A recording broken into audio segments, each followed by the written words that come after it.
Quais são os piores exercícios para quem tem algum problema no quadril? Olá, meu nome é Davi Guzmão, sou médico ortopedista focado na articulação de quadril e hoje vamos falar quais são os piores exercícios para quem já tem algum problema no quadril. Então pode ser que você já saiba que tem algum problema no quadril e gostaria de se cuidar mais, ou pode ser que você tenha alguma dor ao redor do quadril e não tem bem certeza o que está acontecendo, mas já vai saber quais os exercícios ou quais os movimentos seriam mais interessantes que você evitasse para não piorar a sua articulação no quadril enquanto estiver pesquisando, fazendo o diagnóstico, procurando qual é o motivo da sua dor. Então vai ser útil nessas duas situações essa lista de exercícios que são piores para o quadril. Então vamos lá. Número 1, agachamentos profundos. Então, pessoal, a articulação do quadril, a causa principal que pode levar ao desgaste numa articulação do quadril são as alterações morfológicas, alterações de formato do quadril que são compatíveis com o impacto femoroacetabular. E o impacto femoroacetabular, o lugar mais comum dele se ter essas alterações no osso do quadril é na parte frontal, na parte da frente do quadril. Logo, a hiperflexão, os exercícios que causam muita flexão do quadril, têm a tendência de serem piores. Dentre o agachamento, a gente tem vários tipos, várias formas de fazer um agachamento. Então, o agachamento no leg press tem a tendência de ser um dos piores, porque o quadril já começa com um grau de flexão mais elevado. O agachamento profundo, aquele de encostar o calcanhar, encostar o bumbum no calcanhar de tão profundo que é, tem a tendência de ser o pior. E agachamentos com o peso na parte de trás, na parte das costas, também tem a tendência de serem piores para o quadril. Os agachamentos feitos com a bola suíça, os agachamentos feitos no TRX e os agachamentos feitos com o peso frontal têm a tendência de serem melhores para o quadril, já que dessa forma a quantidade de flexão do quadril vai ser limitada. Vai diminuir a quantidade de flexão no quadril. Muitas vezes se vai na academia e se diz assim, eu só posso dobrar, fazer o agachamento até 90 graus. O doutor falou que o meu agachamento tem que ser a 90 graus. Só que esses 90 graus, usualmente na academia, é encarado de 90 graus do joelho.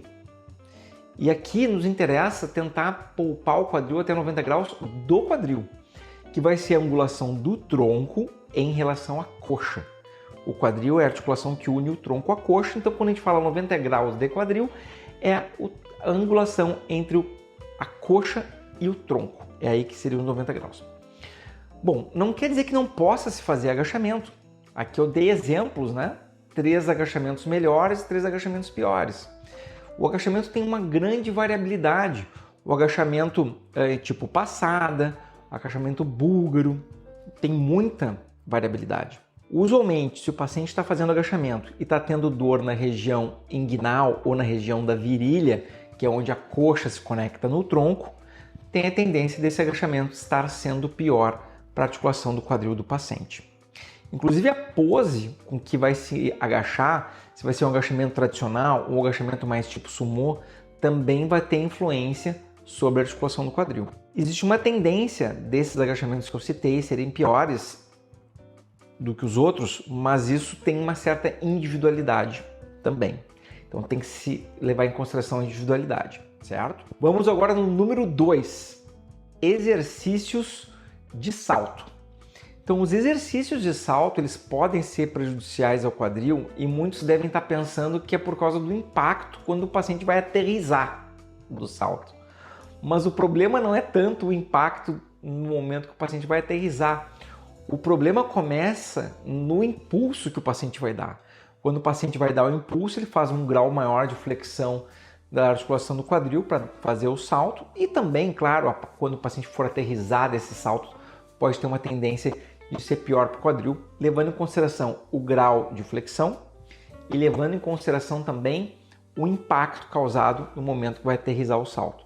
Então, exercícios, atividades físicas que têm maior quantidade de saltos em termos de intensidade, tem uma tendência de ser um pouquinho pior para o quadril. Mas calma que tem alguns outros exercícios que podem ser pior que o salto.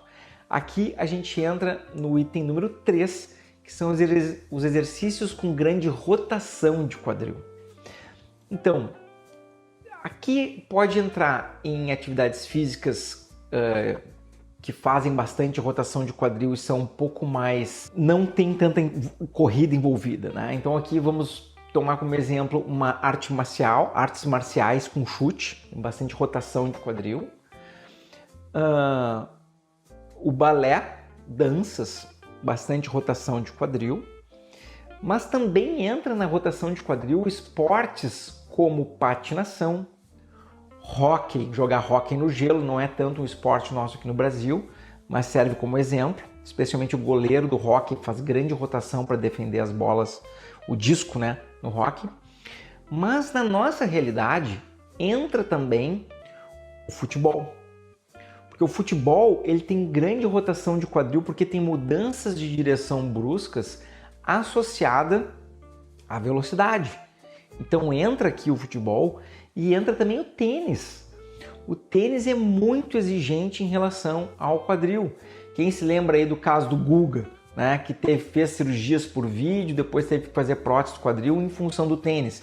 Quem se lembra aí do Andy Murray, paciente que fez artroscopia do quadril e depois teve que fazer prótese do quadril também.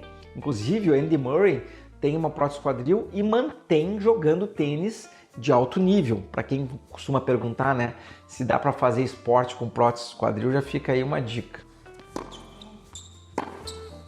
Senhoras e senhores, o nome dele é Sir Andy Murray! 5 horas e 45 minutos depois, o britânico de 35 anos, de muitas cirurgias, de muitas lesões, um ciborgue! Andy Murray tem prótese quadril e joga tênis de alto nível. Então, os exercícios que têm alta rotação do quadril, com aceleração, desaceleração, mudanças bruscas de direção, tem uma tendência de machucar mais a articulação do quadril. E aqui, dentro desse tópico, entra também a corrida em trilhas. Por mais que as trilhas possam ter um piso não tão duro quanto um asfalto, a trilha exige um alto grau de estabilidade em relação à articulação do quadril, ativando muito a musculatura estabilizadora e também uma compensação grande em relação à coluna. Então, corridas em trilha têm uma tendência de machucar mais a articulação do quadril também. Número 4, alongamentos excessivos do quadril. Pessoal, esse item é um item que causa muitas vezes um pouco de confusão. Então, para quem tem algum problema no quadril, e se formos considerar que o problema mais comum que existe na articulação do quadril é um impacto femoroacetabular, associado ou não a desgaste, associado ou não a uma lesão de labro, o alongamento que mais deve-se ter cuidado em relação ao quadril são os alongamentos de hiperflexão e alongamento de hiperflexão junto com adução. Vou mostrar para vocês. Então, hiperflexão seria esse tipo de alongamento aqui, puxar a perna de encontro ao tórax de uma maneira bem retilínea, tá? Esse é o de hiperflexão. E o hiperflexão com adução seria puxar a perna de encontro ao tórax e ainda fazendo adução e puxando aqui para o lado. Esses dois alongamentos, para quem tem algum problema na articulação do quadril, tem que se considerar evitar esses alongamentos. Ah, doutor Guzmão, mas como é que eu vou ficar sem alongar meus glúteos ou meu piriforme? Se o paciente está tendo uma alteração de impacto femoroacetabular com algum desgaste na parte anterior do quadril, ele vai ficar melhor sem esses alongamentos do que com esses alongamentos. Claro que aqui a gente tem que sempre levar em consideração o contexto se o paciente tem um impacto femoroacetabular ou não. Existe também uma outra situação que pode ser pior para o paciente esses alongamentos, que seria o paciente com hipermobilidade. Então aquele paciente, em geral do sexo feminino, que não sente uma restrição tendínea ou muscular ao movimento da articulação do quadril e vai sentir mais a restrição articular da articulação em relação ao movimento. Para o paciente pode ser difícil diferenciar o que está causando uma restrição, se é o músculo tendão ou se é a articulação. Mas, normalmente, os pacientes que possuem hipermobilidade, eles sabem quem são, porque é aquela pessoa que sempre teve facilidade de fazer qualquer alongamento, consegue colocar o pé atrás da cabeça de qualquer maneira, o paciente tem uma grande facilidade desse alongamento. Logo, como a cápsula articular e os tendões que estão ao redor do quadril não estão causando a restrição de movimento, o paciente aumenta a chance de se machucar em função da restrição feita pela articulação. Então pode aumentar lesões de labro e de cartilagem, por exemplo, nesses pacientes, já que eles não sentem uma restrição do tecido capsular ou músculo tendíneo. Então cuidado com esses tipos de alongamento para quem tem um impacto femoroacetabular e para quem tem hipermobilidade de quadril. Normalmente quem tem hipermobilidade tem de várias articulações também. Item número 5 de exercícios que podem ser pior para a articulação do quadril. E aqui são as corridas em solo extremamente rígido ou em solo muito duro. Então a corrida no asfalto, a corrida numa pista, num piso que seja extremamente duro ou com o tênis inadequado pode ser prejudicial para a articulação do quadril. Então, pessoal, claro que a corrida com uma mudança brusca de direção, como uma corrida em trilha ou no futebol, ela é bem pior do que a corrida numa linha mais reta. Mesmo que seja numa pista, né, que tem uma curva mais suave, acaba sendo a corrida numa cadência controlada ser mais tranquilo que essa aceleração e desaceleração brusca. Mas, usualmente, os pacientes que correm são pacientes que gostam de fazer treinos mais longos, às vezes estão treinando com uma maratona, uma meia maratona, e todo o treino, todo o preparo para essa atividade da meia maratona ou maratona, ela acaba se somando gradativamente e isso pode começar a causar dor na articulação do quadril. Eu já atendi vários pacientes que vieram de maratona, se preparando para maratona, que começou a incomodar e começou a doer a articulação do quadril. Então esse é um histórico muito bem sabido. Agora, os pacientes que começam a ter dor na corrida, tem que se diferenciar bastante a origem da dor, né? Obviamente, em todos os exercícios que eu falei aqui, tem que se diferenciar bastante a origem da dor. Porque a dor pode ser na lateral, pode ser a dor na parte glútea e pode ser a dor na parte frontal. Pessoal, a dor na parte da frente do quadril é a que mais se correlaciona com problemas de dentro da articulação do quadril, com artrose, lesões de labro, impacto femoroacetabular. As dores laterais e posteriores têm uma correlação menor com problemas de dentro da articulação do quadril. Vamos mostrar aqui de novo, que já mostrei isso em alguns vídeos. Então vamos lá. Temos aqui as dores de origem lateral e dores posterior, né? Eu costumo falar, bolso de trás da calça tem uma relação maior com dores que vêm da coluna. O bolso da frente da calça, quando a pessoa põe a mão no bolso da frente da calça, tem uma relação mais com dores que podem estar vindo da articulação do quadril. Então lembre-se, se está começando a doer a dor no bolso da frente da calça, a busca por um especialista em quadril. Se a dor é na lateral ou posterior, dá para começar buscando um especialista em coluna, que pode ser que a causa seja essa. Mas é óbvio que eu sei que pode ser difícil para o paciente diferenciar o que é uma dor de quadril, o que é uma dor de coluna. E já é por isso um dos motivos que eu faço esses vídeos para ajudar vocês. Não é incomum precisarmos fazer exames das duas regiões, fazer um exame de imagem do quadril, exame de imagem da coluna. Claro que na consulta, o exame físico vai ajudar bastante a tentar determinar qual é a origem da dor. Já quero lembrar aqui que a minha especialidade é quadril. Se o problema de vocês for em coluna, então sugiro procurarem um especialista em coluna. A minha especialidade é o quadril e não a coluna, tá? Então guardem essa informação para que vocês não precisem vir à toa aqui conversar comigo e para que vocês encurtem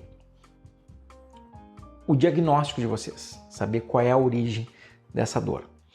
Então, pessoal, se alguém está com problema no quadril, já sabe que tem algum problema, tem algum desconforto, tem que considerar essas atividades que eu citei, que talvez não sejam boas atividades para a pessoa estar realizando. Então tudo tem que colocar aqui na balança em relação ao que o paciente tem, qual é o diagnóstico dele, qual é a intensidade, qual é o grau da artrose, para saber o que dá para fazer com maior grau de segurança ou não. Tá? Lembrando que se o paciente tem um desgaste pequeno, existe a possibilidade aí de uso de suplementos para a parte da cartilagem, que podem ajudar, e também suplementos injetáveis, como o ácido hialurônico, que também podem ajudar muito o paciente a postergar a artrose. Nos pacientes que possuem impacto femoroacetabular e praticamente não têm desgaste, existe a possibilidade da necessidade da correção cirúrgica por vídeo do problema do impacto femoroacetabular. Um alerta: não é todo paciente que tem um impacto femoroacetabular ou que tem a lesão de labrum que precisa de cirurgia. Tá? Não é todo paciente que precisa, mas tem alguns pacientes que podem precisar desse tratamento e podem se beneficiar com isso.